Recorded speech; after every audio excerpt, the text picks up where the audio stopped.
ورحمة الله وبركاته.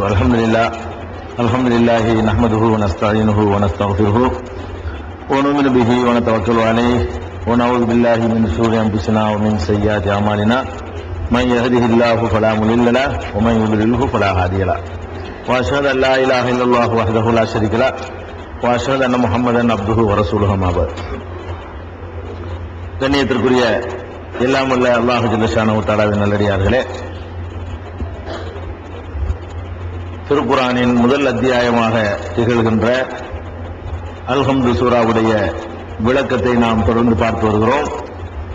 அதில் இறுதியாக நாம் பார்த்தது இய்யாக நஅபுது வ இய்யாக நஸ்தஈன், உன்னையே நாங்கள் வணங்குகிறோம், உன்னிடமே உதவி தேடுகிறோம் என்ற சொற்றொடருக்கான விளக்கத்தை பார்த்தோம். அதில் உன்னையே வணங்குகிறோம் என்று சொன்னால், வணக்கம் என்றால் தொழுகை, நோன்பு, ஜக்காத்து, ஹஜ்ஜி மாத்திரம் வணக்கமில்லை. இந்த வணக்கங்களை அல்லாஹ்வுக்கு செய்வது போலவே துஆவையும் அல்லாஹ்விடத்தில் தான் செய்ய வேண்டும். ஏன்னா அது ஒரு வணக்கம். அல்லாஹ் செய்கிற உதவிகளுக்கான நன்றியை அல்லாஹ்வுக்கு தான் செலுத்தணும். ஏன்னா அது ஒரு வணக்கம். அதே மாதிரி நேர்ச்சி செய்வது அது ஒரு வணக்கம். அறுத்து பலியிடுறது அது ஒரு வணக்கம். சத்தியம் செய்வது அல்லாஹ்வின் மீது தான் செய்யணும், அது ஒரு வணக்கம் என்றெல்லாம் அந்த என்னென்ன வணக்கங்கள் என்று மக்கள் விளங்காமல் இருக்கிறார்களோ அந்த வணக்கங்கள்ல ஒரு பகுதியை பார்த்தோம். அதே போல தொழுகை எப்படி வணக்கமாக இருக்கிறதோ, தொழுகையுடைய ஒரு அங்கமாக இருக்கிற நிலை, ருக்கு, சஜிதா ஆகியவையும் வணக்கம்தான் என்ற தலைப்பை எடுத்துக்கொண்டு சஜிதா செய்வதை பற்றி ஒரு அளவுக்கு நம்ம பார்த்திருக்கிறோம். சஜிதா மனிதனுக்கு சஜிதா செய்யலாம், பெரியார்களுக்கு சஜிதா செய்யலாம். அந்த மாதிரி சொல்லக்கூடியவர்கள் ஆதம் அலைஹிஸ்ஸலாம் அவர்கள் அவர்களுக்கு வானவர்கள் சஜிதா செய்த அந்த வசனங்களை சான்றாக காட்டுகிறார்கள். அது தவறு. ஏன் தவறு என்று சொல்றோம்னா, ஆதம் அலைஹிஸ்ஸலாத்துக்கு வானவர்கள் செய்த சஜிதா பணிவு என்ற அர்த்தம் தான் கொள்ளணும். ஒரு வாதத்திற்கு இந்த சஜிதாவையே அவர்கள் செய்தார்கள் என்று வைத்துக் கொண்டாலும் முந்தைய சமுதாயத்திற்கு உரிய சட்டங்கள் பிந்திய சமுதாயத்திற்கு மாற்றப்படுமையானால் அதை நம்ம ஃபாலோ பண்ண முடியாது. அதற்கு சில உதாரணங்கள், சான்றுகளை எல்லாம் பார்ப்போம். அடுத்தது, நபிகள் நாயகம் ஸல்லல்லாஹு அலைஹி வஸல்லம் அவர்கள் நமக்கு தெளிவா தடை செஞ்சுட்டாங்க. கணவனுக்கு கூட மனைவி சஜிதா செய்யக்கூடாது, காலில் விடக்கூடாதுன்னு தடுக்கும் பொழுது வேற யாரும் யாருக்காகவும் செய்யக்கூடாது என்பது சந்தேகத்துக்கு இடமில்லாம ஆயிடுச்சு. அடுத்ததாக பெரியார்கள், மகான்கள் இவங்களுக்கெல்லாம் சஜிதா செய்யலாம் என்று வாதிடக்கூடியவர்கள் எடுத்து வைக்கிற இன்னொரு ஆதாரம். ஏன் இந்த ஆதாரத்தை சொல்றோம்னு கேட்டா, இந்த சான்றுகளை சொல்லி நாளைக்கு உங்களை அதெல்லாம் அல்லாஹ்வுக்கு சஜிதா செய்யலாம், பெரியாருக்கும் செய்யலாம் நாளைக்கு பிறச்சிருவாங்க. அதுக்காக வேண்டி அவங்க என்னென்னலாம் எடுத்து சொல்லுவாங்களோ அதை ஆல்ரெடி நம்ம தெரிஞ்சு வச்சுக்கிறது நல்லது. இப்ராஹிம் யூசுப் அலைஹிஸ்ஸலாம் அவர்கள் சம்பந்தப்பட்ட ஒரு செய்தி யூசுப்ங்கிற அத்தியாயத்தில் 12வது அத்தியாயத்தில் இடம்பெற்றிருக்கிறது. அது என்ன இடம்பெற்றிருக்குன்னு கேட்டா, யூசுப் அலைஹிஸ்ஸலாம் ஒரு கனவு காண்றாங்க. 12வது அத்தியாயத்தில் 4வது வசனம் எடுப்புலையே அந்த அத்தியாயத்துடைய 4வது வசனத்தில் இதை பார்க்கலாம். யூசுப் நபி சின்ன பிள்ளையா இருக்கும்போது கனவு காண்றாங்க. கனவுல என்ன காண்றாங்கன்னு கேட்டா, 11 நட்சத்திரங்களும் சூரியனும் சந்திரனும் அவருக்கு பணிகிற மாதிரி சஜிதா செய்யற மாதிரி கனவு காண்றாரு. யூசுப் நபி கனவு காண்றாரு. அவருடைய கனவுல சூரியன் அவருக்கு சஜிதா செய்யுது, சந்திரன் அவருக்கு சஜிதா செய்யுது, 11 நட்சத்திரங்களும் சஜிதா செய்கிறது. இப்படி ஒரு கனவை அவர் காண்கிறார். கண்ட உடனே அவருடைய தகப்பனார் யாக்கூப் அவங்க ஒரு நபி, அவங்கள்ட்ட போய் சொல்றாரு. அவர் இதனுடைய வியாக்கியானத்தை இறை தூதரா இருக்கிறதுனால அவர் விளங்கிட்டார் யாக்கூப் அலைஹிஸ்ஸலாம். அவங்க என்ன பண்றாங்கன்னா, மகனே இதை உன்னுடைய மற்ற சகோதரர்கிட்ட சொல்லிவிடாத, நீ கண்ட கனவை ஒரு பெரிய கிரேட் உனக்கு கிடைக்க போகுது, அதைத்தான் இந்த கனவு மூலமா அல்லாஹ் சொல்றான். இதை நீ உன் சகோதரர்கிட்ட சொல்லிட்டீன்னு சொன்னா உன்னைய காலி பண்றதுக்கு சூழ்ச்சி பண்ணிடுவாங்க அப்படின்னு சொல்லி அந்த கனவை யாரிடத்திலையும் சொல்ல வேணாம்னு சொல்லிடுறாரு. பிறகு என்ன ஆகுதுன்னு கேட்டா, யூசுப் அலைஹிஸ்ஸலாமுடைய சகோதரர்களை அவரை தூக்கி கொள்றதுக்கு முயற்சி, ரொம்ப அன்பு வச்சிருக்காரு யாக்கூப் யூசுப் நபியின் மீது. அவரை கொல்வதற்கு முயற்சி பண்ணி கடைசியில கணத்துல கொண்டே போட்டு, இப்ப வியாபாரிகள் அந்த பிள்ளையை தூக்கிட்டு போய் எகிப்தில் விற்பனை செய்து அங்க உள்ள ஒரு அரண்மனையில விற்கப்பட்டு அங்க வளர்ந்து பிறகு அவர் மீது பழி சுமத்தப்பட்டு ஜெயிலுக்கு போய் கடைசியில மந்திரி பதவியை பெற்று அப்புறம் ஆட்சிக்கே வந்துடுறாரு. அது பெரிய வரலாறு. இந்த யூசுப் நபி கனவு கண்டாங்க இல்லையா, இந்த கனவெல்லாம் கண்டு பிறகு அவர் ஆட்சிக்கெல்லாம் வந்த பிறகு பிற்காலத்தில் என்ன பண்றாங்க, அவர் நல்ல செல்வாக்கெல்லாம் வந்தவுடனே அவருடைய தாய், தந்தை, அவரோட கூட பிறந்த சகோதரர்கள் 11 பேர் எல்லாரையும் கூட்டிட்டு என்ன செய்யறாருன்னு கேட்டா அவங்க வந்து எல்லாரும் வந்து யூசுப் நபிக்கு வந்து பண்ணிக்கிறாங்க. அவ்வளவு பேரும் யூசுப் நபிக்கு வந்து அவருடைய சகோதரர்கள் எல்லாம் சைதா செய்யறாங்க, தாய் தந்தையர் எல்லாம் சைதா செய்யறாங்க அப்படின்னு சொல்லி அந்த சம்பவத்துல 12வது அத்தியாயத்துல 100வது வசனத்தில் எல்லாம் சொல்றான். நாவில கண்ட கனவு 100வது வசனத்துல நிறைவேறியதாக எல்லாம் சொல்லி முடிக்கிறான். அதுல என்ன வருதுன்னு கேட்டா, யூசுப் நபி வந்து ஒரு கனவு காண்றாருல, 11 நட்சத்திரங்கள் அவருக்கு சஜிதா செய்தா கனவு கண்டாரு. அதுக்கு அர்த்தம் என்னன்னு கேட்டா, அவரோட கூட பிறந்த 11 சகோதரர்களும் அவருக்கு சஜிதா செய்வார்கள் அர்த்தம். அதே மாதிரி சூரியன் சந்திரன் சஜிதா செய்வதா கண்டார். சூரியனை கொண்டு தந்தையும் சந்திரனை கொண்டு தாயும் என்று அர்த்தம். அப்ப தாய் தந்தையும் கூட இவருக்கு சஜிதா செய்யக்கூடிய நிலைமை உண்டாகுது அப்படிங்கிற அடிப்படையில் அந்த வசனம் அமைஞ்சிருக்கிறது. ஒரு அபவைகள் அரிசி அவருடைய பெற்றோர்களை சிம்மாசனத்தில் உட்கார வைத்தார். சுஜலன் அனைவரும் வந்து அவருக்கு யூசுஃபுக்கு சஜிதா செய்தார்கள். கால யா அபத்தி ஹாதா தாவீலு ருயாய மின் கபல், என் தந்தையே இதுக்கு முந்தைய ஒரு கனவு கண்டு சொன்னேன், அதனுடைய விளக்கம் இதுதான் அப்படின்னு தந்தைக்கு அவர் என்ன செய்யறாரு, விளக்குறாரு. கஜ்ஜாலஹா ரப்பி ஹக்கா, என் இறைவன் அதை வந்து உண்மையாக்கிட்டான், அந்த கனவை வந்து நிறைவேற்றி வந்துட்டான் அப்படின்னு சொல்லி அந்த சம்பவத்தை சொல்றாரு 12 நூறுல. இதை உங்கள்ட்ட ஆதாரமா காட்டுவாங்க. நீங்க வந்து சஜிதா செய்யக்கூடாதுங்கிறீங்களே, யூசுப் நபிக்கு அவங்களுடைய சகோதரர்கள் சஜிதா செஞ்சாங்கன்னு வந்திருக்கா இல்லையா? யூசுப் நபிக்கு செஞ்சாங்களாம், அவங்களுடைய சகோதரர்கள் சஜிதா செய்தார்கள் வந்திருக்கிறது.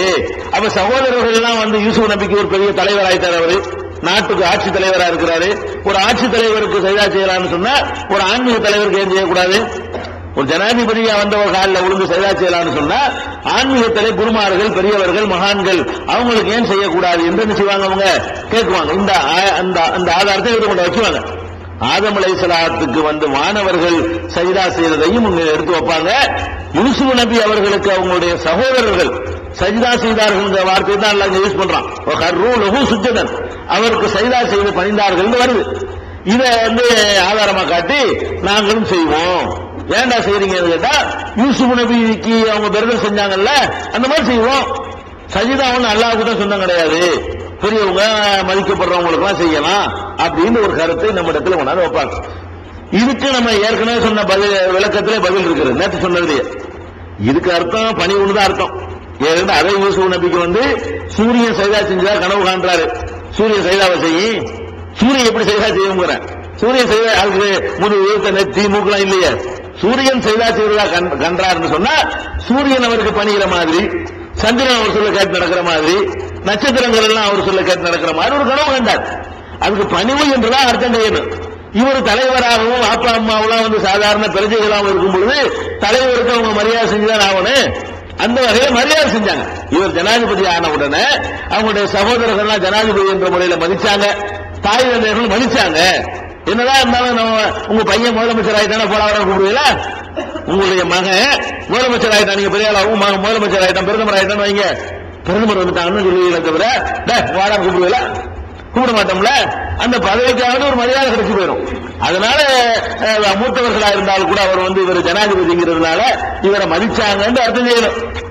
அதெல்லாம் செய்ய விருப்பம், நாங்க சஜிதான்னு அர்த்தம் செய்வோம், காலில் விழுந்தாங்கன்னு அர்த்தம் செய்வோம் அப்படின்னு பிடிவாதம் முடிச்சாங்கன்னா சரி பிடிவாதம் முடிச்சிருப்பாங்க. அதனால இப்ப நமக்கு என்னங்கிறேன், அவங்களுக்கு சரியா செஞ்சாங்கன்னா அந்த உம்மத்துக்கு அனுமதிக்கப்பட்டிருக்கலாம். ஆதம் அலைஹிஸ்ஸலாத்துக்கு காலத்தில் அனுமதிக்கப்பட்ட மாதிரி யாக்கூப் நபி காலத்தில் இது அனுமதிக்கப்பட்டு இருக்கும்.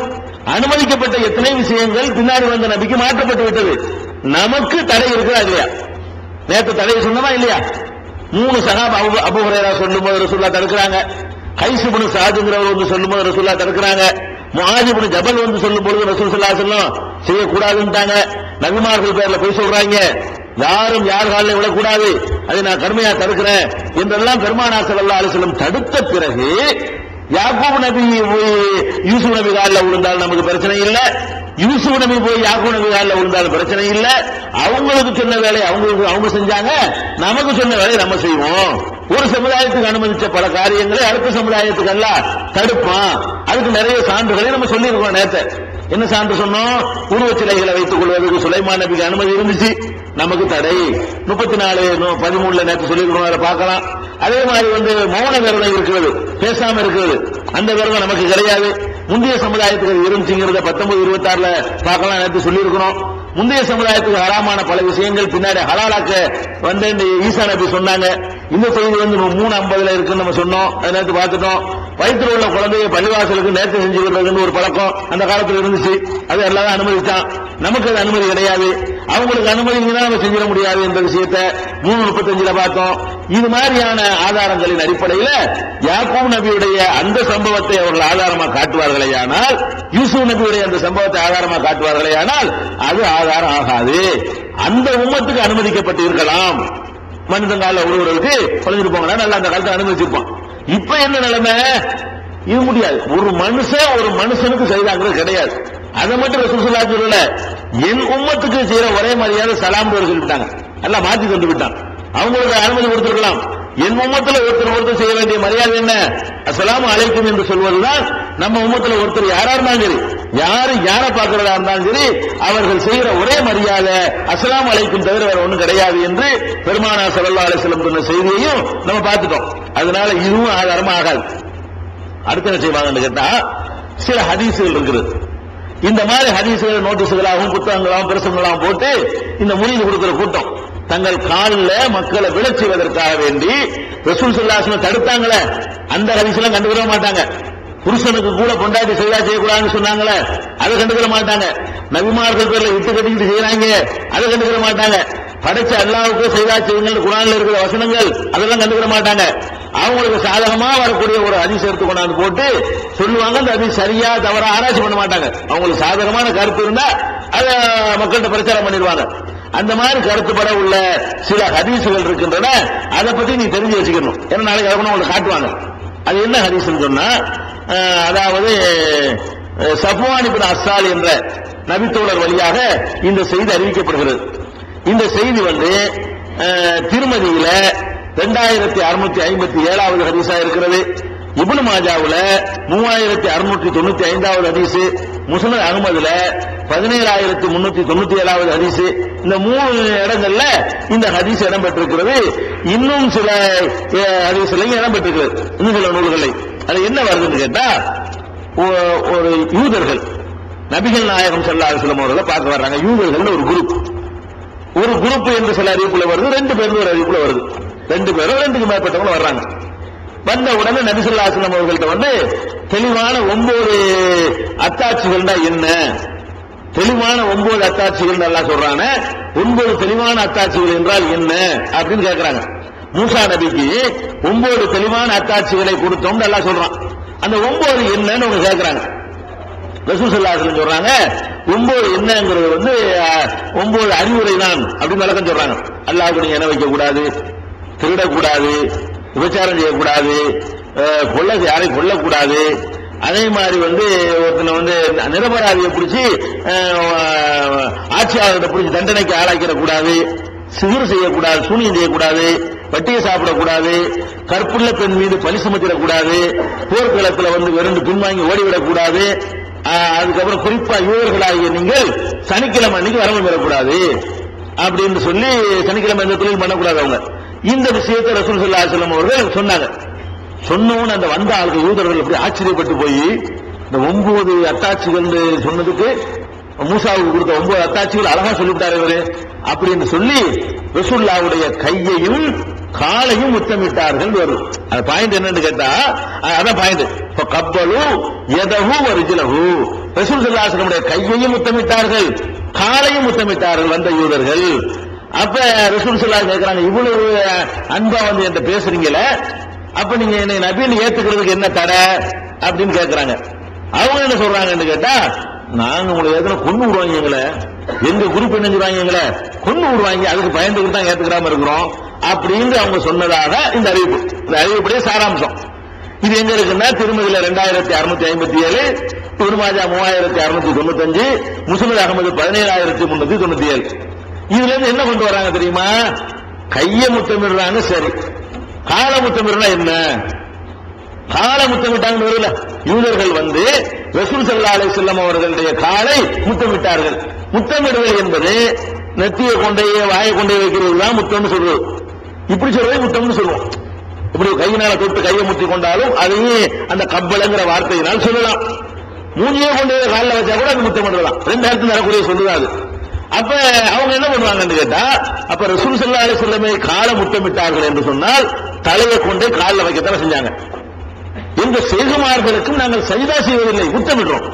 இது முத்தமிட்டு போ, நாங்கள் சஜிதா செய்யவில்லை. இந்த ஹதீஸில் எப்படி முத்தமிட்டார்கள் வருகிறதோ சஜிதா செய்தார்கள் வருது, முத்தமிட்டார்கள் வருதுல. எங்க செய்குமார்களுக்காக நாங்கள் முத்தமிடுவோம், இந்த ஹதீஸ் எங்களுக்கு ஆதாரம் அப்படின்னு செய்வாங்க, அவங்க சொல்லுவாங்க. இந்த ஹதீஸை காட்டி இதை காட்டினாங்களே. ஆனால் இது பல காரணங்களினால் இது தவறு. முதல் காரணம் என்ன தெரியுமா? தெளிவான 9 அத்தாட்சிகளை அல்லாஹ் மூசாவுக்கு கொடுத்தோம்னு சொல்றாங்கல்ல, அந்த 9 அத்தாட்சி என்னன்னு குர்ஆன்ல இருக்குது. அது இது இல்ல. 9 அத்தாட்சி என்ன? பேனை அனுப்பி விட்டது, தேள்கள் அவளுக்கு அனுப்பி விட்டது, ரத்த தண்டனையா 9 வகையான தண்டனைகள். கைத்தறி ஒரு அத்தாட்சின அற்புதங்கள். மூசா நபிக்கு கைத்தறியை கொடுத்தா அது ஒரு அற்புதம், கை வெளிச்சமா இருக்கு அது ஒரு அற்புதம். அதே மாதிரி தராது வெட்டுக்கிளி எங்கோத்தால் வெட்டுக்கிளி தொந்தரவு தாங்க முடியல அவங்களுக்கு, நாங்க தெரிஞ்சுக்கிறோம் அது ஒரு அற்புதம். பேர் ஒரு இப்படி ஆதாரப்பூர்வமான அறிவிப்புகள்லையும் குர்ஆன்லையும் இருக்குன்னா அந்த 9 என்னன்னு சொல்லப்படுகிறது. 9 அத்தாட்சி. அதுக்கு மாற்றமா அந்த 9 அத்தாட்சி மூசாவுக்கு கொடுத்தான்னு அல்லாஹ் சொல்றான். அது என்னன்னு கேட்டாங்களாம். ரசூல் ஸல்லல்லாஹு அலைஹி வஸல்லம் என்ன பண்றாங்கன்னு கேட்டா, அல்லாஹ்வுக்கு இணை வைக்க கூடாது, இது ஒரு அத்தாட்சி. இது என்ன மூசாவுக்கு எல்லாத்துக்கும் உள்ளது? இது ஆதம் அலைஹிஸ்ஸலாம் காலத்துல இருந்து இன்னைக்கு வரைக்கும் உள்ள மேட்டர். இது மூசாவுக்கு கொடுத்த 9 அத்தாட்சி கிடையாது. இது அல்லாஹ்வுக்கு இணை வைக்க கூடாது என்பதும், திருடக்கூடாது என்பதும், விசாரம் பண்ணக்கூடாது என்பதும், கொல்லக்கூடாது என்பதும், ஒருத்த மேல வீண் பழி சுமத்தக்கூடாது என்பதும், சுனியம் செய்யக்கூடாது என்பதும், வட்டி சாப்பிடக்கூடாது என்பதும், கற்புள்ள பெண் மீது அவதூறு செலுத்தக்கூடாது என்பதும், போர்க்குளத்தில் பின்வாங்கி ஓடக்கூடாது என்பது இது மூசா நபிக்கு மட்டும் உள்ளதா? இவ்வளவு எல்லாத்துக்கும் உள்ளதான். இந்த இவ்வளவு மேட்டருமே அன்னைக்கு உள்ள இன்னைக்கு உள்ள நமக்கு உள்ளது எல்லாருக்கும் உள்ளது. யாருக்கும் விட எந்த ஒரு காலத்தில் லட்சத்தை அனுமதிக்கவே இல்லை. எந்த ஒரு காலகட்டத்திலையும் விபச்சாரத்தால் அனுமதிச்சதே இல்லை. எந்த ஒரு காலத்திலையும் அல்லாஹ்வுக்கு இணை வைக்கிறதில் அனுமதிச்சதே இல்லை. மூசா நபிக்கு தான் முதல் தடுத்தான்னு கிடையாது. அப்ப 9 அத்தாட்சி என்ன என்று திருக்குர்ஆன் என்ன சொல்கிறதோ அதைத்தான் ரசூல் ஸல்லல்லாஹு அலைஹி வஸல்லம் விளக்கமா சொல்லுவாங்களே தவிர அதுல இல்லாத ஒண்ணு இவங்களா என்ன செய்ய மாட்டாங்க, வேற மாதிரி சொல்ல மாட்டாங்க. இது ஒரு பாயிண்ட். 9 உலகல் ஆத்தைனா மூசா 9 ஆயாத்தின் பையினாத். மூசாவுக்கு தெளிவான 9 அத்தாட்சிகளை வணங்குறோம் அல்லாஹ் குர்ஆன்ல சொல்றானே, அது 9ம் குர்ஆனில் சொல்லப்பட்டிருக்கிறது. மறைமுறை இறை தூதர் இந்த தலைப்புல உங்களுக்கு அந்த 9 அத்தாட்சிகளும் காரண காரியங்களும் விளக்கப்பட்டிருக்கிறது. மூசா நபியுடைய வரலாறை சொல்லும் பொழுது உங்களுக்கு ஏற்கனவே விளக்கி இருக்கிறோம். அப்ப இந்த 9 அத்தாட்சிக்கு சொன்ன இந்த பதிலை வச்சு பார்க்கும் பொழுது இது ஒரு மிஸ்டேக் இருக்குது, நமக்கு இது அதை சொல்லலையே, அது மாத்தமாவில் இருக்குது, இது ரசூலுல்லாஹ் சொல்லியிருக்க மாட்டாங்கன்னு வழங்குது. 2வது என்னன்னு கேட்டா, அல்லாஹ்வுக்கு எதனை இணை வைக்க கூடாதுன்ற ஒரு அதுல ஒண்ணு வருதுல 9ல, அதை 9ல ஒண்ணு அவங்க ஏத்துக்கவே மாட்டாங்க. யூதர்கள் ஏத்துக்கிட்டா இங்க இஸ்லாத்துக்கு வந்திருப்பாங்களே, அவங்க தான் எல்லாம் அல்லாஹ்வுக்கு மகங்கிறாங்க, உசைர் நபியை வணங்குறாங்க. அவங்க இந்த 9ஐ நம்பிக்கை கொண்டுட்டா தானே ரசூலுல்லாஹ் கையை முத்தமிட்டு இருக்க முடியும். யூதர்களுடைய கொள்கையாக இல்ல, இந்த 9 ஒத்துக்க மாட்டாங்க. அவங்க எல்லா விதமான தப்புகளும் பண்ணாங்க. வட்டி 9ல ஒண்ணு வருது, வட்டியும் 9ல ஒண்ணு நாங்க ஒத்துக்குவாங்களா? வட்டினாலதான் சமிக்கப்பட்டாங்கன்னு வருது. அதனால இவர்கள்ட்ட சொன்னாலும் சந்தோஷம் தாங்க எல்லாம் கரெக்டா சொல்ல முடியல. இதுதான் 9 அத்தாட்சின்னு சொல்லிட்டு முத்தமிட்டார்கள்னா அந்த 9 அவங்க ஏத்துக்கிட்டே ஒரு காலத்திலையும் அல்லாஹ் இணை வச்சாங்க, வட்டி வாங்கி திண்டாங்க. இன்னைக்கு நீங்க அன்னைக்கு நீங்களா எல்லா காலத்திலையும் வட்டி வாங்கி தின்றதுனாலதான் சபிக்கப்பட்டாங்கன்னு சொன்னாங்க. அல்லாஹ் சொல்லும் பொழுது அக்கிலிஹுமுர் ரிபா, வட்டியை சாப்பிடுகிற காரணத்தினால் தான் அவர்கள் சபிக்கப்பட்டார்கள் என்று சொல்றான். அதனால இந்த கருத்து நபி ஸல்லல்லாஹு அலைஹி வஸல்லம் சொன்னதா இருக்க முடியாது, குர்ஆனுக்கு மாத்தமா இருக்கிறது. First matter. 2வது மேட்டர் என்ன தெரியுமா? இதுல இதை அறிவிக்கக்கூடிய ஒரு ஆளு சஃப்வான் இப்னு அஸ்ஸால் என்ற சஹாபி சொல்வதாக, அவரிடமிருந்து அறிவிக்கக்கூடிய ஆள் யாருன்னு கேட்டா அப்துல்லாஹ் இப்னு சலமா என்பவர் அறிவிக்கிறார். இந்த அப்துல்லாஹ் இப்னு சலமா என்பவரை பொறுத்த வரைக்கும் இவரை பற்றி ஹதீஸ்களை அறிஞர்களுடைய விமர்சனம் எப்படின்னு கேட்டா, இவரை பற்றி நல்லா தெரிஞ்சவர் யாருன்னு கேட்டா அம்ர் இப்னு முர்ரா. அம்ர் இப்னு முர்ரா என்பவர் தான் இந்த செய்தி அவர்தான் அறிவிக்கிறார். சஃப்வான் இப்னு அஸ்ஸால் என்ற சஹாபி சொன்னதாக அப்துல்லாஹ் இப்னு சலமா அறிவிக்கிறாரு. அப்துல்லாஹ் இப்னு சலமா சொன்னதாக அம்ர் இப்னு முர்ரா அறிவிக்கிறார் உலகத்துக்கு. இந்த அம்ர் இப்னு முர்ராவுடைய உஸ்தாது தான் அப்துல்லாஹ் இப்னு சலமா. அவர் சொல்றாரு, இந்த அப்துல்லாஹ் இப்னு சலமா இருக்காரு, நான் யார்கிட்ட அறிவிக்கிறேனோ அவர் யாருக்கு கொஞ்சம் தெரிஞ்சுக்கிறீங்க. அவர் நம்ம உட்காருவோம், ஒரு நாளைக்கு கரெக்டான செய்தியா சொல்லுவாரு, ஒரு நாளைக்கு ஏற்குமாறா சொல்லி ரசூலுல்லாஹ் சொன்னாங்க பாரு, ஒரு நாளைக்கு நல்லது சொல்லுவாரு, ஒரு நாளைக்கு கெட்டது சொல்லுவாரு. ஒரே சீரா அவர் பேச மாட்டாரு, கரெக்டான ஒரு நேரம் பார்த்து ஆதாரப்பூர்வமா சொல்லுவாரு. சில ஆளுக்கு இருக்காங்களா, கத்த ஓதக்கூடாது, பாத்தியா ஓதக்கூடாது, ஒரு கத்த கரெக்டா பேசிக்கிற மாதிரி இருக்கு. திடீர்னு கிறுக்கு விஷயம் செய்வாங்க, மதுரை போய் வேணும் அப்படின்னு சொல்லி பாக்குறீங்களா, நீங்க பாக்கணுமா இல்லையா? இதே மாதிரி அந்த அப்துல்லா இப்னு சலமா எப்படி ஆளுன்னு கேட்டா, ஒரு நாளைக்கு குர்ஆனை விசும்பாரு, ஒரு நாளைக்கு என்ன செய்வாரு, குர்ஆன் அது மாதிரி ஒண்ணு இருக்கு. இந்த மாதிரி டைப்ல உள்ள ஆள் அவர். அப்படி சொல்றாரு. அம்ர் இப்னு முர்ரா சொல்றாரு, போய் ஹதீஸ்னா எங்களுக்கு அவர் சில செய்திகளை அறிவிப்பாரு, அறிவு நுண்கிறோம், சிலதை ஏற்றுக்கிறதா இருக்கும், சிலதை மறுக்கிறதா இருக்கும். அவர் அவர் துல்லியமா ஷார்ப்பா கரெக்டா அறிவிக்கிற ஆள் கிடையாது என்று சொல்லி அவரை நன்கு தெரிந்திருக்கக்கூடிய அம்ர் இப்னு முர்ராங்கிறவரை சொல்றார். வேற யார் இவரை பற்றி எந்த நற்சான்று கொடுக்கல. அப்துல்லா இப்னு சலமாங்கிறவரை பற்றி மொத்தத்தில் கிடைக்கிற ஒரே விமர்சனம் என்னன்னு கேட்டா, இவரு கலந்து அடிக்கிற ஆள் இவரு, சில நேரத்தில் ஒரு நாளைக்கு சரியா பேசுவாரு, ஒரு நாளைக்கு ராங்கா பேசுவாரு, இந்த மாதிரியான ஒரு முரண்பட்ட ஒரு ஆள் இவரு அப்படின்னு இவரை பத்தி ஒரு விமர்சனம் இருக்கிறது. அந்த ஒரு விமர்சனம் தான் இவரை பத்தி இருக்கு. நல்லதும் கட்டும் கலந்தா இல்லை ஒரு விமர்சனம். இவரை பத்தி உள்ள ஒரே விமர்சனம் ஒரே ஆள் தான் சொல்றாரு. ஒரே ஆள் தான் இவர் பேரை சொல்லி அறிவிக்கிறார். அறிவிக்கிற அந்த ஸ்டூடெண்ட்ஸ் தான் சொல்றாரு. அந்த ஆள்கிட்ட நம்ம கேட்போம், கேட்டது எனக்கு ஒரு நாளைக்கு நல்ல செய்தியா சொல்லுவார், ஒரு நாளைக்கு கெட்டதா அடிப்பாரு, ரசூலுல்லாஹ் சொன்னது ஒரு நாளைக்கு சொல்லுவார், ஒரு நாளைக்கு சொல்லாத சொன்னா சொல்லுவாரு. அதான் நான் அறிவு ஒன்று நிற்கிறோம், அல்லது கெட்டது விட்டு அடிக்கிற ஆள் அவரு. அப்படிப்பட்ட ஆள் வழியா தான் இந்த செய்தியை நான் உங்களுக்கு அறிவிக்கிறேங்கிறார். இப்படியான ஒரு ஆள் வழியா வந்திருக்கும் பொழுது இது எப்படி ஆதாரமாக இருக்கு?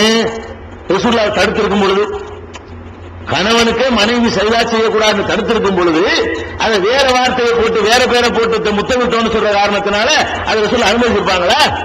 ரசூல் ஸல்லல்லாஹு அலைஹி வஸல்லம் கேரக்டருக்கு எதிரானது. அவங்களுடைய அந்த கேரக்டருக்கு பாருங்களேன், இந்த கையை முத்தமிடுறது, காலை முத்தமிடுறது, அதெல்லாம் எத்தி வச்சுருவாங்க, நினைச்சிட்டு. அந்த மாதிரி கேட்கிற கட்டத்தில் குதிச்சு போயிடுவாங்க. மனிதனை மனிதன் கும்பிடக்கூடிய வழிபடக்கூடிய எல்லா வாசல்களையும் அடைக்கிறது அவங்களுடைய கேரக்டர். கொப்பளிச்சு போயிடும். அவங்கள இந்த மனிதத்தன்மைக்கு மேல யார் உயர்த்தினாலும் சரி அவர்கள் கடுமையா கோவப்படுவாங்க. அந்த மாதிரி கோபம் அந்த ஹதீஸ் எல்லாம் தெரியுது. நான் சொன்னேன், இந்த மாதிரி மனுஷங்கால மனுஷன் விடக்கூடாது, நான் தடுக்கிறேன், எச்சரிக்கிறேன்.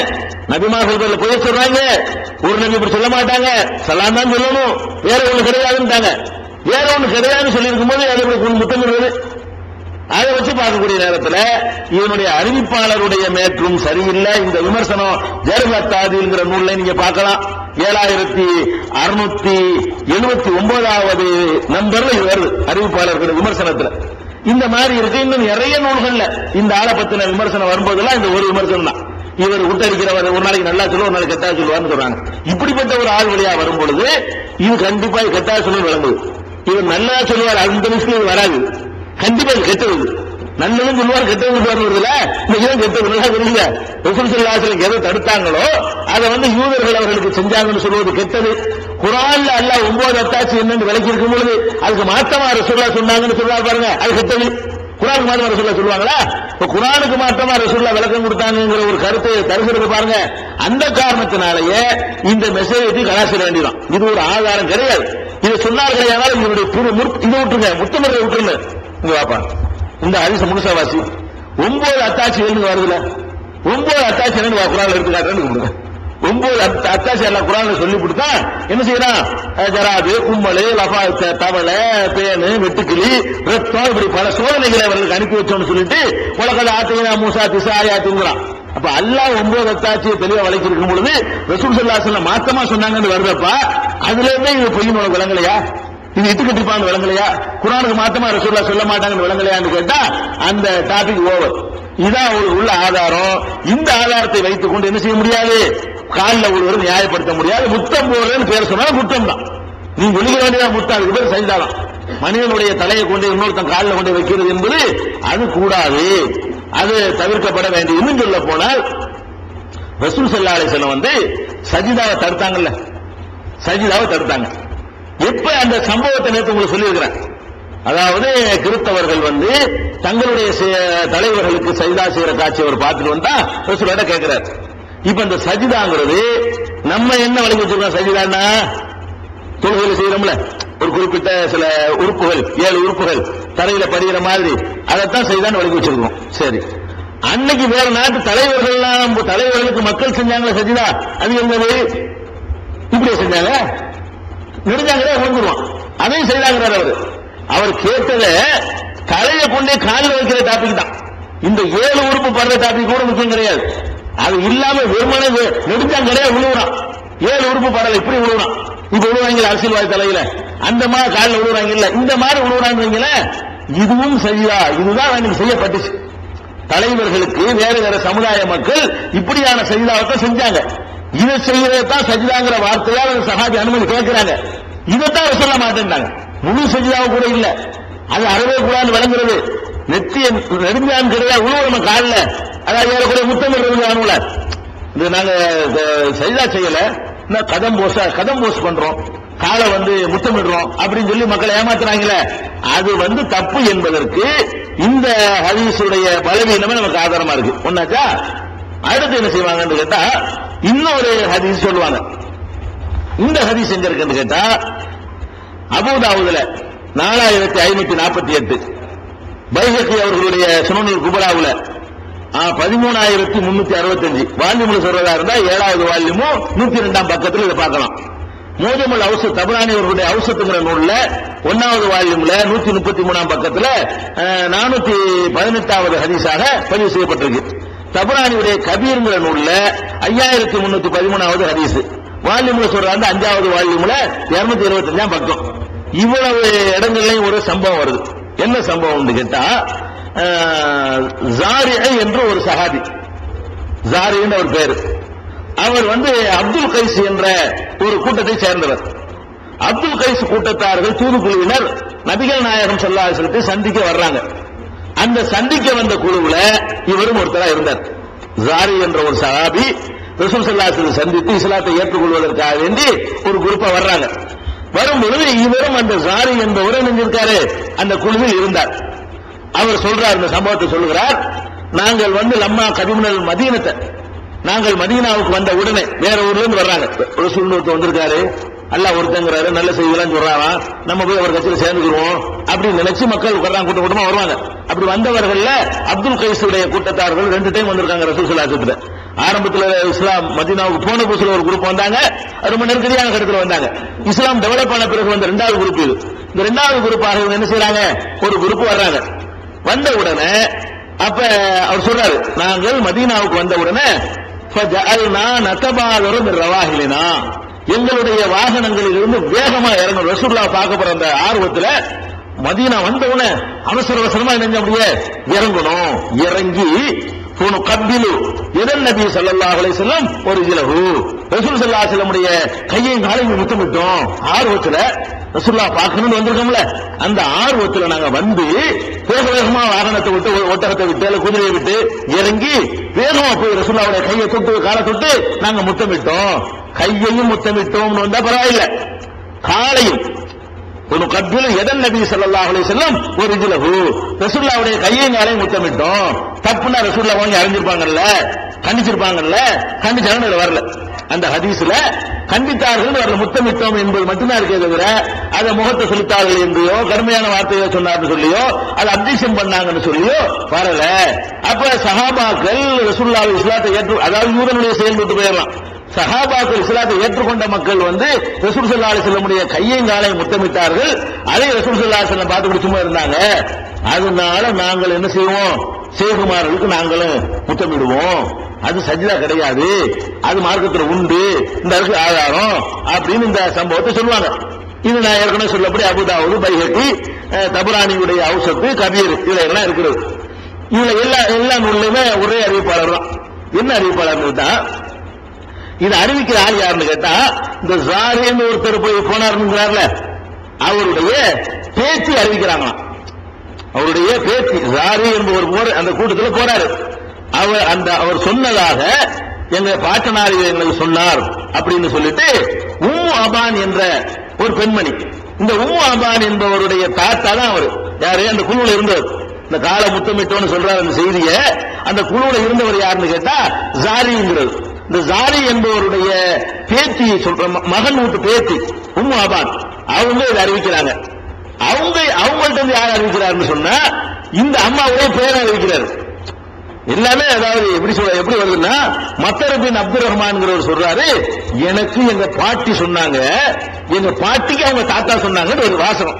சுருக்கமா சொல்றாருந்தா, இந்த செய்தி அறிவிக்கிறவர் மத்தருங்கிற ஒரு ஆள் சொல்றாரு.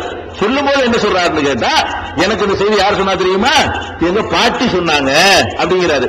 உங்க பாட்டிக்கு யாருப்பா சொன்னா, எங்க பாட்டிக்கு அவங்க தாத்தா சொன்னாங்க. அவங்க தாத்தா தான் இவர். இப்படியான அந்த செய்தி வருகிறது.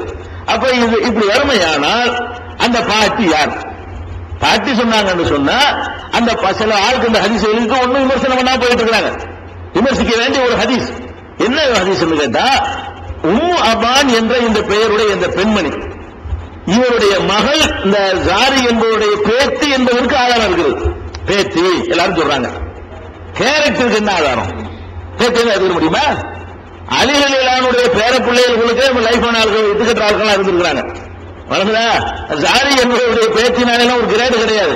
பேத்தினா அவங்களுடைய நினைவாற்றல் எப்படிப்பட்டது, அவங்களுடைய கேரக்டர் எப்படிப்பட்டது, அவங்களுடைய ஒழுக்கம் எப்படிப்பட்டது, ரசூலுல்லாஹ் மேல பொய் சொல்லுவாங்களா பொய் சொல்ல மாட்டாங்களா, நல்ல நடத்த உள்ளவங்களா, எல்லாத்தையும் பார்க்கணும்ல. இந்த அம்மாவை பற்றி எந்த ஒரு ஹதீஸ் நூல்கள்லையும் நல்ல விமர்சனமோ கெட்ட விமர்சனமோ இல்லை. இப்படி ஒரு உம்மு அபான் அறிவிக்கிறாங்களே, எந்த அறிவிப்பாளராக இருந்தாலும் அவரை பத்தி விமர்சனம் இருக்கணும். இருக்கும். ஒண்ணு என்ன இருக்கு? நல்ல இருக்கும், நேர்மையான இருக்கும், உறுதியான நம்பகமான இருக்கும், பர்ஃபெக்ட் 100% மார்க் போட்டிருப்பாங்க. சில ஆளை பத்தி இவர் சரியில்லை, இவர் கொஞ்சம் உழப்புறாரு, இவர் யாவசக்தி இல்ல, இவர் உன்னோட உளருவாரு, வயசாகி போகணும் மூலையெல்லாம் குழம்பு போச்சு இவருக்கு, இப்படியான ஏதாவது ஒரு ஏற்கமான விமர்சனம் இருக்கும். இந்த உம்மு அபான் என்பவரை பொறுத்த வரைக்கும் ஜாரி என்பவருடைய பேத்தி, ஜாரியுடைய மகன் வாசியுடைய மகள் உம்மு அபான் அப்படிங்கிறது மட்டும் கிடைக்கிறது. இந்த அம்மாவுடைய பிறப்பு எந்த வருஷம், இந்த அம்மாவுடைய இறப்பு எந்த வருஷம், இந்த அம்மாவை தாத்தாவை முத பார்த்துச்சா, எத்தனை வயசுல பார்த்துச்சு, பார்த்து கேட்க வாய்ப்பு இருந்துச்சா, சரி கேட்டே இருந்தா கூட இவர் நேர்மையா இருந்தாரா, நல்ல யாவசத்து உள்ள அம்மா தானா, அல்ல உணர்வு சொல்ற அம்மாவா அப்படிங்கிறதுக்கெல்லாம் எந்த விதமான புருகும் கிடையாது. ஒரு ஆள் அறிவிக்கிறார்னு சொன்னா அவரை பத்தி ரெக்கார்டு இல்லைன்னு சொன்னா அதுக்கு பேர் மஜ்ஹூல்பாங்க. ஹதீஸ் துறையில செய்வாங்க மஜ்ஹூல், அட்ரஸ் இல்லாத ஆள் அறிவிக்கிறாரு. மஜ்ஹூல்னா அட்ரஸ் இல்லாத ஆள். அட்ரஸ் இல்லாத ஆள் வழியாகத்தான் இந்த செய்தி அறிவிக்கப்படுகிறது. முதல்ல இந்த செய்தி நீங்கள் ஏற்றுக்கொள்வதா இருந்தால் உம்மு அபான் யாருன்னு சொல்லு கேட்கணும். உம்மு அபான் அறிவிக்கிறாங்கல்ல, எந்த அறிவிப்பாளர் வந்தாலும் நமக்கு ரெக்கார்டு எடுக்க முடியும். மனப்பாடமா சொல்ல தெரியாட்டா கூட இன்னைக்கு சொன்ன எடுத்து தர முடியும். நீங்க எந்த அறிவிப்பாளர் எந்த கொண்டாந்து கேட்டாலும் நான் எடுத்துறோம், யாருமே எடுத்துட முடியும். இந்த துறையில உள்ள யாருமே என்ன செய்யலாம், அவர் எப்ப பிறந்தாரு அவர் கேரக்டர் குணம் எல்லாத்தையும் எடுத்துக்கலாம். யார் யாரெல்லாம் அவர் பார்த்திருக்காரு, யார் யாரெல்லாம் அவர் பார்க்கவில்லை, யார் யார் பெயரையெல்லாம் இவர் பொய்யா பயன்படுத்துவாரு, அல்ல யார் யார் பெயரெல்லாம் கரெக்டா பயன்படுத்துவாரு என்றெல்லாம் கூட குறிப்புகளை எடுக்க முடியும். இந்த உம்மு அபான் என்பவர் தான் சொல்றாரு, எங்க தாத்தா போயிருக்கும் பொழுது ரசூலுல்லாஹ்வுடைய கையை காலெல்லாம் முத்தமிட்டோன்னு என்று சொல்லியிருக்கிறாரு இப்படின்னு ஒரு செய்தி வருது. இது ஒரு ஆதாரமா? யாருங்கிறதுக்கு ரெக்கார்டு இல்லாத ஆள் சொல்றாங்க, அது ஆதாரமா? தெளிவான ரெக்கார்டு சொல்றது தடுத்தாங்க. நேற்று சொன்ன ஹதீசுகள்ல சலாம் தான் நம்முடைய காணிக்கையை தவிர ஒருத்தர் காலில் உழுவுறது கிடையாது, கணவன் காலில் மனைவி விழக்கூடாது என்றெல்லாம் தெளிவா இருக்கக்கூடிய நேரத்தில் இந்த செய்தியை கொண்டு வந்து அவங்க ஆதாரமா சொன்னார்களே, ஆனால் இது ஆதாரம் கிடையாது. ரெண்டு ஹதீஸ் தான் அவங்க மொத்தம் சொல்லுவாங்க. மற்றவங்க என்னன்னு கேட்டா வேற மாதிரி அலிக்கு செஞ்சாங்க, உமருக்கு செஞ்சாங்க, உஸ்மானுக்கு செஞ்சாங்க, ஒரே பதில் சொல்லிட்டு போயிடலாம். நீங்க அல்லாஹ்வுடைய ரசூல் சம்பந்தப்பட்டா கொண்டு வந்து போயிடலாம். இது தவிர ரசூல் ஸல்லல்லாஹு அலைஹி வஸல்லம் சம்பந்தப்படுத்தாம அந்த அபூ ஹனீஃபா கால்ல அந்த அவர் விழுந்தாரு, ஷாஃபி கால்ல அந்த இவர் விழுந்தாரு கதை விடுவாங்க. இந்த கதை நமக்கு தேவையில்லை. அவங்க வரலாறு பாதுகாக்கப்படவில்லை. அவங்க பேர்ல என்ன வேண்டாம் போய் கம்சாரில் அவுத்து விடலாம். பாதுகாக்கப்பட்ட வரலாறுக்கு சொந்தக்காரால் ரசூல் ஸல்லல்லாஹு அலைஹி வஸல்லம் மட்டும்தான். ரசூலுல்லாஹ் தவிர யார் பேர்ல என்ன இட்டு கட்டினாலும் அதை கண்டுபிடிக்க இயலாது. அவங்களுக்கெல்லாம் எந்த ஒரு வடிகற்ற ஒரு கலையும் இருக்கவில்லை. அவர்களுக்காக வேண்டி அல்லாஹ்வுடைய தூதர்ங்கிறதுக்காகத்தான் அவங்க பேர்ல கரெக்டான செய்தி எது பொய்யான செய்தி என்பதற்கெல்லாம் வடிகட்டி சொல்ல முடியும். அப்ப நம்ம இந்த மனிதன் காலில் மனிதன் விழுவதற்காக வேண்டி அந்த பெரியார் இந்த பெரியார், அந்த சகாபி இந்த சகாபி, இவர் காலில் அவர் விழுந்தார், அவர் காலில் இவர் விழுந்தாரு, இப்னு அப்பாஸ் காலில் அலி விழுந்தாங்க, அலி காலில் அவர் விழுந்தாருன்னு சொல்லுவாங்க. இதெல்லாம் ஏவனை ரசூல் ஸல்லல்லாஹு அலைஹி வஸல்லம் காலில் விழுந்தாங்களா இவருக்கு அதை சொல்லு என்ன கேட்கணும். நீங்க ஆள் கேட்பதற்கு நான் பலவிதமான அறிவிப்புகள் இருக்கிறேன், அதெல்லாம் நிறைய இட்டுக்கிட்டு இருக்கிறாங்க. அப்படி கேட்டா அந்த ரெண்டு தான் சொல்லுவாங்க. ரசூல் ஸல்லல்லாஹு அலைஹி வஸல்லத்தோடு சம்பந்தப்படுத்தி யூதர்கள் அவங்க காலை முத்தமிட்டார்கள் என்ற ஒரு செய்தியையும், அப்துல் கைஸ் கூட்டத்தார் வரும்பொழுது அவங்களுடைய கையையும் காலையும் முத்தமிட்டார்கள் என்ற இந்த இரண்டு செய்திகளை தான் இந்த காலில் உளுந்து சைதா செய்யக்கூடிய கூட்டம் ரசூலுல்லாஹ்வோடு சம்பந்தப்படுத்தி சொல்லக்கூடிய செய்தியாக சொல்லும். அத முதல் செய்தியில வரக்கூடியவர் அப்துல்லா இப்னு சலமா, அவரை பத்தி இருக்க ஒரே விமர்சனம் என்னன்னு கேட்டா நல்லதையும் கெட்டதையும் கலந்தளிக்கிறவர். இது அவரை பத்தின விமர்சனம். இதுவே அவரை தள்ளுவதற்கு போதுமானது. ரெண்டாவது உம்மு அபான்ங்கிறவங்க தாத்தா வழியா அறிவிக்கிறார் சொல்றாங்க. ரெண்டாவது உம்மு அபான் யாரு சொல்லு, இந்த செய்தியை சொல்றாரு, அந்த உம்மு அபானை பத்தி டீட்டெயில் கொண்டு வா. டீட்டெயில் கொண்டு வர இயலாது. இல்ல, அவங்களுடைய கேரக்டரை நிரூபிக்கிறதுக்கான டீட்டெயில்ஸ் இல்லைன்னு சொன்னா யாருன்னு அறியப்படாதவர் முடிஞ்சு வச்சுக்க. இந்த 2 செய்தியை வச்சுக்கிட்டு தாங்க உங்களை கூட்டம் நடக்குது. காலில் உழுவுற கூட்டம் இது அரபிலையும் தமிழ்லையும் போட்டு பிரசுரமாக்கி காலில் உழுவுற நோட்டீஸ் நம்ம ஒரு புஸ்தகமா பார்த்தோம் 16 பக்கத்துல. மொத்தம் 2 தான் இருக்குது. இந்த 2 ஹதீஸ் தான் எப்படி எழுதுவாங்க தெரியுமா? இந்த 2 ஹதீஸ் 20 வயசு மாதிரி எழுதிப்பாங்க. எப்படின்னு கேட்டா, நான் இப்ப சொன்ன உழுவன், அதாவது அபுதாபுல இருக்குன்னு சொன்னல, ஹதீஸ் எடுத்து நூல் அபுதாபுன்னு போட்டுக்கிறது. அதையும் இன்னொரு காய் எழுதிவிட்டு நூல் பைலைக்கு, அதையும் இன்னொரு திருப்பி எழுதிவிட்டு நூல் அவசத்து 4 நூல் இருக்குல்ல, ஒரே செய்திதான். ஒரே செய்தி 4 நூல் இருக்கணும்னு என்ன செய்வாங்கன்னு கேட்டா 4 ஹதீஸா போட்டுருவாங்க. ஒன்னு அபுதாபுல் ஹதீஸை பாருங்கள், அதே தான் அதுவும் அதுக்கு மறுபடியும் இன்னொரு காப்பி பண்ணி வச்சு கீழே உள்ள அதை மட்டும் மாத்திக்கிறாங்க. என்னது இது பாருங்க பைலிக்கியல் பாருங்கள் அப்படிம்பாங்க. அதே தான் அதுவும் இதே ஆசாமி தான். அபுதாபுல வர்ற ஆளும் அதே ஆசாமி தான். உம்மா பான் தான். பைலிக்கில் வந்தால் அந்த ஆசாமி தான். தபரானியுடைய ஔஷத்துல வந்தால் அந்த ஆசாமி தான். ஒரே ஆசாமி வழியா ஒரே செய்தி வந்தா 4 செய்தியாது. 4 கிதாபுல வந்தா கூட அறிவிக்கிற ஆளு அதே ஆளு, மெசேஜ் அதே மெசேஜ். அதனால ஒரு ஹதீஸ் தான் அது. அவங்க என்ன செய்வாங்க கேட்டா 16 பக்கத்து போடுவாங்க. நாளையும் போட்டு என்ன செய்வாங்க, நம்பர் 1 நம்பர் 2 நம்பர் பார்க்கும்போது இப்படி ஹதீஸ் இருக்கு, அது மாதிரி அந்த யூதர்கள் வந்து அது ஒரு 3 நூல் இருக்கிறது. அந்த 3 வச்சா போட்டுருவாங்க. இப்படி பிரசுரத்தை போட்டு காலில் உழுவலாம், சேஷு காலில் உழுவுங்கன்றாங்க. இதெல்லாம் ஒரு பக்கம் இருக்கட்டும். இது ஒரு பேச்சு ஆதாரப்பூர்வம் வச்சுக்கிறோம். 100% ஆதாரப்பூர்வம் வச்சுக்கிறோம். இதை ஒரு விஷயத்தை நீங்க விளங்கிக் கொள்ளணும். நபிகள் நாயகம் ஸல்லல்லாஹு அலைஹி வஸல்லம் அவர்களை பொறுத்த வரைக்கும் அவர்கள் சொன்னது, செய்தது, அங்கீகரித்தது எல்லாம் நமக்கு மார்க்கம். அதை நம்ம விளங்கி வச்சிருக்கிறோம். ஆனால் அவர்களுடைய அந்தஸ்துக்காக ஏதாவது ஒரு தகுதி வழங்கப்படுமையானால் அதுல எல்லாரும் பங்காளி கிடையாது. இறை தூதர் என்பதற்காக வேண்டி அவங்களுக்கு கூடுதல் அந்தஸ்து இருக்கிறது. அந்தஸ்தை குறித்து சொல்லுகிற எந்த அறிவுரையும் எந்த சட்டமும் அது அவர்களுக்கு மட்டும்தானே தவிர அதுல அடுத்தவர்கள் பங்கு போட முடியாது. உதாரணமா அல்லாஹ் குர்ஆன்ல என்ன சொல்றான், நீங்கள் ரசூலுல்லாஹ்வுடைய வீட்டுக்கு போனீங்கன்னு சொன்னா கூப்பிடக்கூடாது வெளியே. நீங்க ஒரு ஆள் வீட்டுக்கு போறீங்க, அண்ணா இருக்காங்களா வர சொல்லுங்க, பாய் இருக்காங்களா பாவா இருக்காங்களான்னு கேக்குறீங்கல்ல, கேட்டுக்கிட்டு இருப்பீங்க, ஒண்ணு வெளியே கூப்பிடுங்க, வர சொல்லுங்க, கொஞ்சம் வந்து காமிங்க. அல்லாஹ் குர்ஆன்ல குஜராத்ல என்ன சொல்றான்னு கேட்டா, நீங்கள் அல்லாஹ்வுடைய தூதருக்கு வீட்டுக்கு போனீங்கன்னு சொன்னா நீங்க வந்து வெளியே கூப்பிடாதீங்க. இறை தூதரை போய் நீங்க கூப்பிடுறதுங்கிறது அவங்களுடைய கண்ணியத்துக்கு இழுக்கா இருக்கிறது அப்படின்னு சொல்லிட்டு உலவன்னஹும் சபர் ஹத்தா தகுர்ஜ இலைஹும், நீங்க வெளியே வர்ற வரைக்கும் அவன் காத்திருக்கட்டும். அல்லாஹ் அந்த ஒழுங்கு கட்டுத்தர. ரசூலுல்லாஹ்வை பார்க்க போனாங்கன்னு சொன்னா ரசூலுல்லாஹ்வுடைய வெளியே வர்றாங்கன்னா நிக்கல், வீட்டுல தொந்தரவு பண்ணக்கூடாது. வகி வரும், பல விஷயங்கள் இருக்கு. அல்லாஹ்வுடைய தூதர்ங்கிற முறையில அவர்களுக்கு சில பணிகள் இருக்கிறது.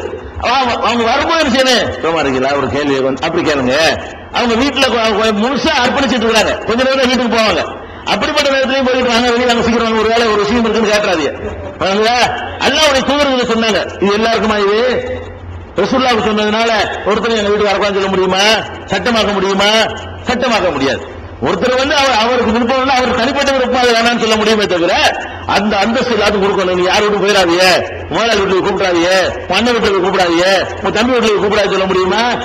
இது அல்லாஹ்வுடைய தூதர் என்பதற்காக வேண்டி கொடுக்கப்படுகிற ஒரு கண்ணியம். அதே மாதிரி வந்து ரசூல் ஸல்லல்லாஹு அலைஹி வஸல்லம் சந்திக்க போறேன்னு சொல்லிட்டு பயங்கரமான கூட்டம் வர ஆரம்பிக்குது. அவங்க சந்திக்கல உங்க லைஃப் வீணா போயிடும். அதுக்கு அல்லாஹ் என்ன பண்றான்னு கேட்டா, நீங்க அல்லாஹ்வுடைய தூதர் சந்திக்க போறதா இருந்தா ஏதாச்சும் ஒண்ணு வாங்கிட்டு போங்கிறான். குர்ஆன்ல எப்படி இருக்குது? அன்து கத்திமு பைனயதை சதுவா சதகாக்கும் நஜ்வாக்கும் சதகா. ரசூலுல்லாஹ்ட்ட பேசுறதுக்கு முன்னாடி ஒரு ஏதாவது அவங்களுடைய நிதி சதக்காங்க அவங்களுக்கு இல்ல, பைத்துல் மாலுக்கு சதக்கா அவங்க ஹராம் அவங்களுக்கு. அதாவது அந்த ஆட்களை குறைக்கிறதுக்காக வேண்டி ரசூலுல்லாஹ் சந்திக்க போறியா, இந்தாங்க பைத்துல் மாலுக்கு 100 ரூபா வச்சுக்கிறீங்க, பைத்துல் மாலுக்கு 50 ரூபா வச்சுக்கிறீங்க அப்படின்னு கொடுங்க. அந்த சந்திப்பு மூலமாக பைத்துல் மால் நிறைஞ்சுன்னா ஏழைகளுக்கு உதவும்ல அப்படின்னு சந்திக்க போறதா இருந்தா அதை கொடுங்க, நல்லா கட்டளையிடுறான். இப்ப அஜத்தை பார்க்கணும், ரூபாய் கொண்டு போகணும். அஜத்தை பார்க்க போறீங்க, பாக்கெட்ல 100 ரூபாய் கொண்டு வந்தியா, அதை வெளியே சொல்ல முடியுமா? இது அல்லாஹ்வுடைய தூதருக்குரிய ஹாஸ் சிறப்பு தகுதி. சிறப்பு தகுதிகள் என்ன செய்யக்கூடாது, போட்டி போடக்கூடாது. குழந்தை பிறந்துருச்சு, குழந்தை பிறந்து ஒடியாடுவாங்க, ஒடியாந்து உங்க வாயினால மென்று இந்த பேரிச்சம்பழத்தை குழந்தை வாயில கூட்டுங்கன்னு சொல்லுவாங்க. அல்லாஹ் சொல்லுவாங்க, நான் சொல்லுவேன், நீங்க சொல்லாம முடியாது. அது இறை தூதர்ங்கிறது சிறப்பு தகுதி. அது அந்த மாதிரி ஒரு அபூபக்கரை போய் யாரும் கேட்கல, ரசூலுல்லாஹ்ட்ட போய் கேட்டாங்களே தவிர ரசூல் ஸல்லல்லாஹு அலைஹி வஸல்லம் மௌத்துக்கு பிறகு அபூபக்கர் காலத்துல பிறந்த குழந்தை எல்லாம் தூக்கிட்டு அபூபக்கர் போனாங்களா? இதெல்லாம் பார்க்கும் பொழுது தெரியும் இது அவருடைய அந்தஸ்துக்காக சொன்ன விஷயங்கள். அந்தஸ்துக்காக சொன்ன விஷயங்கள்ல அடுத்தவர் போட்டி போட இயலாது. இப்ப அல்லாஹ்வுடைய தூதர்ங்கிறவங்க முதல் விஷயம் அவங்க நல்லவங்கிறது கன்ஃபார்மா இல்லையா? அல்லாஹ்வுடைய தூதர் நம்ம ஏத்துக்கிட்டோம்னா அவங்க 100% இறை நல்லடியார், இறைவனுக்கு ஓப்பான அடியார்னு ஒத்துக்கிறோமா இல்லையா? சரி, இந்த செய்தியும் முடியுங்கிறாங்களே இவங்க நல்லடியாரா? ஏதாவது ஆதாரம் இருக்கா? முதல்ல நீ போய் நல்லவேன்னு சொல்லி வரக்கத்துக்காக சொல்லலாம் நீ சொன்னீங்கன்னா நல்லவேன்னு யார் சர்டிபிகேட் பண்றதுங்கிற? ரசூலுக்கு அல்லாஹ் சர்டிபிகேட் பண்ணிவிட்டா நீ நல்லவரா கன்ஃபார்மா நம்பலாம். நீ இன்னும் போய் காலில் ஒரு செய்தி நல்லவரா சொல்ல இயலுமா? கெட்டவர்னு சொல்ல இயலும். நம்மளை விட எல்லாரும் மட்டமா இருக்காரு, திங்கிறோம், நம்மளே நல்லா திங்கிறாரு, நம்சை கட்டுப்படுத்த முடியல.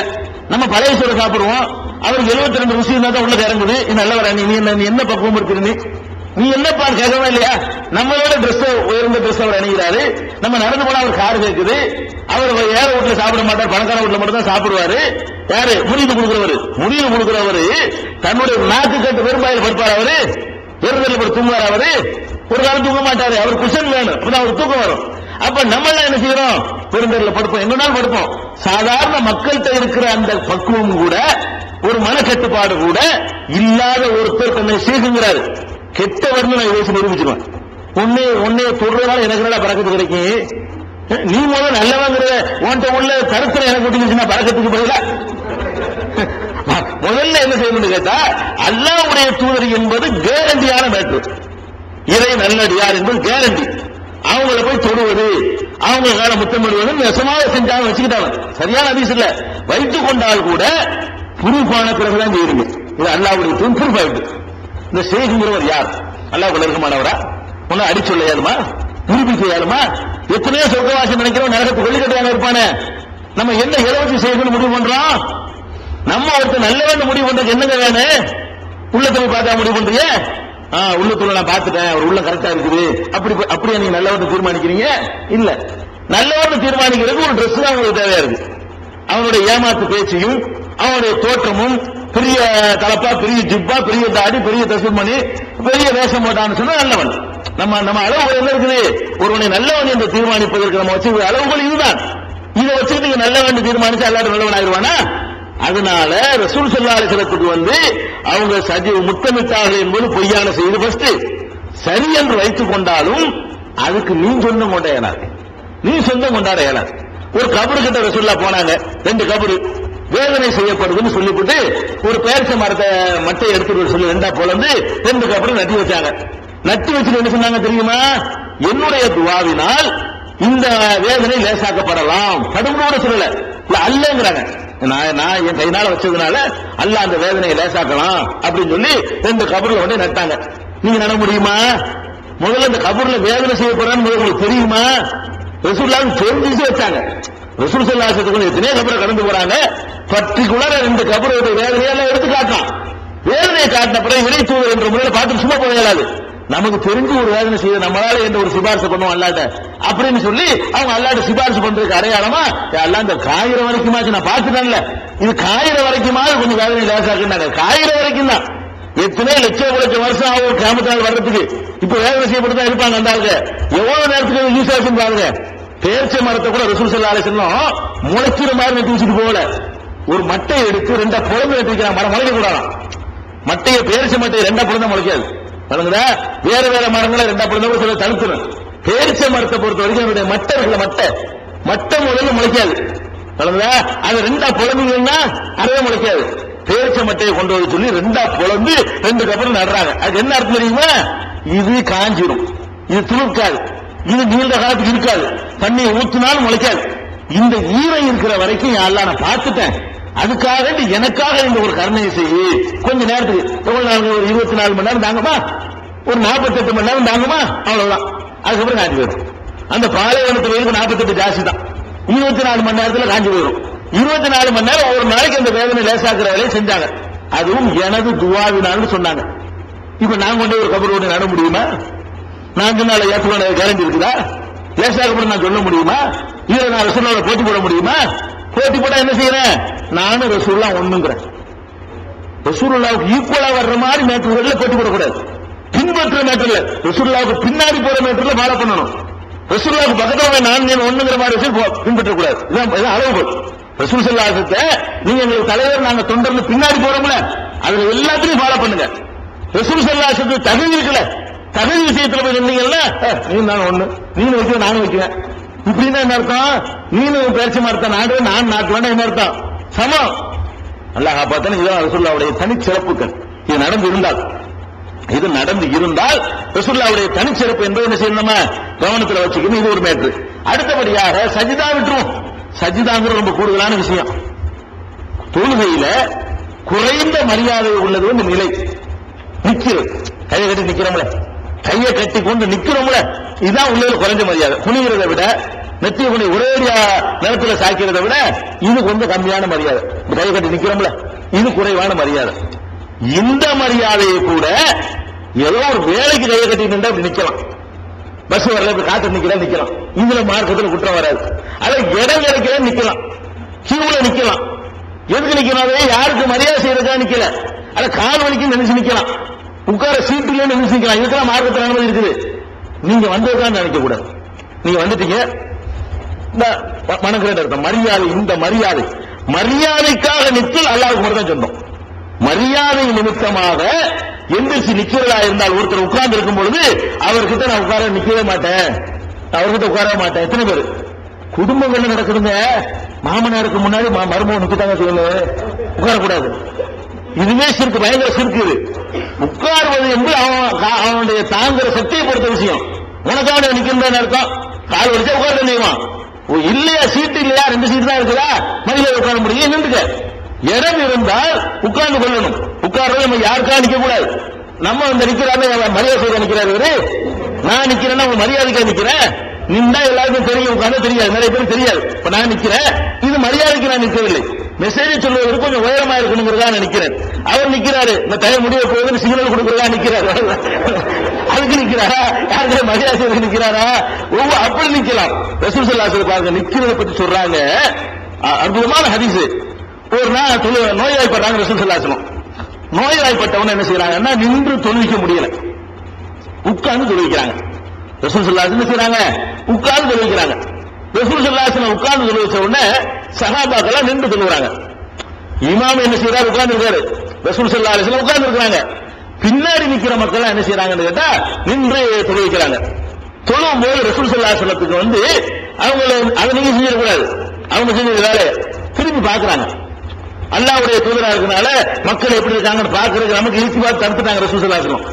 திரும்பி தொழுகையில திரும்பி பார்க்க கூடாதுன்னு சொல்லிட்டு இவங்க இமாமா இருந்தாங்க. ரசூல் ஸல்லல்லாஹு அலைஹி வஸல்லம் என்ன செய்றாங்க?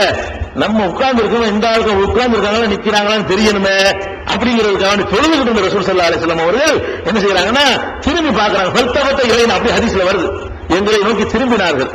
ஃபரஆனா கியாமன், நாங்கெல்லாம் நின்றுட்டு இருக்கிறோம். ரசூல் ஸல்லல்லாஹு அலைஹி வஸல்லம் உட்கார்ந்து இமாமா இருக்கிறாங்க, நாங்க நின்றுட்டு இருக்கிறத கண்டார்கள். கண்ட உடனே அப்படிங்கிறாங்க, சைகையினால் தொழுகை வந்துகிட்ட அல்லாஹ்வுடைய தக்பீர் கட்டுற ரசூல் ஸல்லல்லாஹு அலைஹி வஸல்லம் எடுத்து திரும்பி பார்த்து அப்படிங்கிறாங்க, உட்கார்ந்துறாங்க. உட்கார்ந்துறாங்க எல்லாரும். உட்கார்ந்து மெழுகி தொழுகை நடக்குது.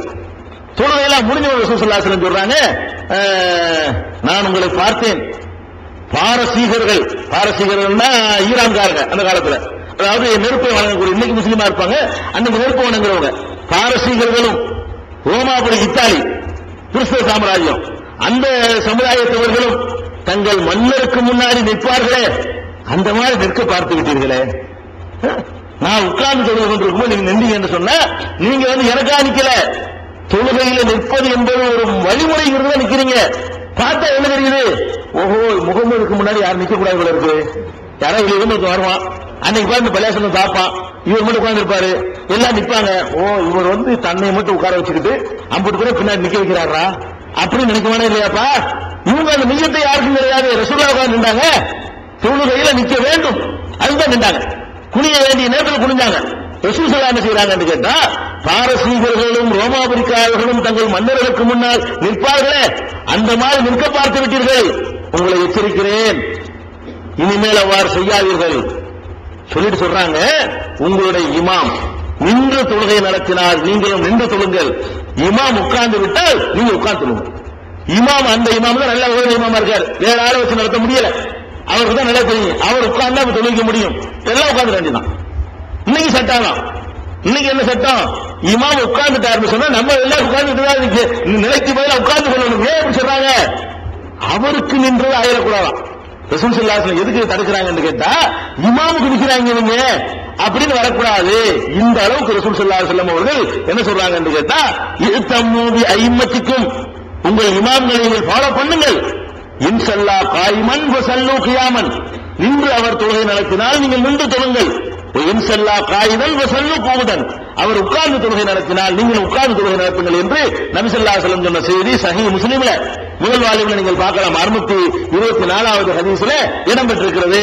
தொழுகையில ரசூலுல்லாஹ்வுக்காக இல்லாவிட்டால் கூட ரசூலுல்லாஹ்வுக்கு தான் நிக்கிறாங்கங்கிற எண்ணம் வந்தால் கூட ரசூலுல்லாஹ்வுக்கு பிடிக்கல, தடுத்துட்டாங்க. நிக்கிற தடுப்பு ரசூலுல்லாஹ் கால்ல விழுந்து இருப்பாங்க, முத்தமிழ் அனுபவிச்சிருப்பாங்க. பாருங்க, நிக்கிறதே கண்டிச்ச ரசூல் ஸல்லல்லாஹு அலைஹி வஸல்லம் கண்டிப்பா செஞ்சிருக்க மாட்டாங்க. அப்ப ஒரு மனிதனுக்காக நிற்றல் என்பது ஒரு இபாதத்து. சில விதிவிலக்கு இருக்கு, சில விதிவிலக்கு இருக்கிறது. அந்த விதிவிலக்குகளையும் என்னென்ன மாதிரி நிக்கலாம், என்னென்ன மாதிரி நிக்க கூடாது என்பதை இன்ஷா அல்லாஹ் நாளைக்கு பார்ப்போம். அதுக்கு முன்பு இப்ப தெரிஞ்சுக்கிறது, கண்டிப்பா தெரிஞ்சுக்கிற விஷயம் சஜிதா அல்லாஹ்வுக்கு மட்டும்தான். இய்யாக நஅபுது என்றால் உனக்கு மட்டுமே நாங்கள் சஜிதா செய்வோம். எந்த காரணத்திலையும் பாப்பாவுக்கோ, அம்மாவுக்கோ, புருஷனுக்கோ, தலைவனுக்கோ, அஜர்குமார்களுக்கோ, மௌலானாக்களுக்கோ, ஷேഖுகளுக்கோ நாங்கள் சஜிதா செய்ய மாட்டோம்.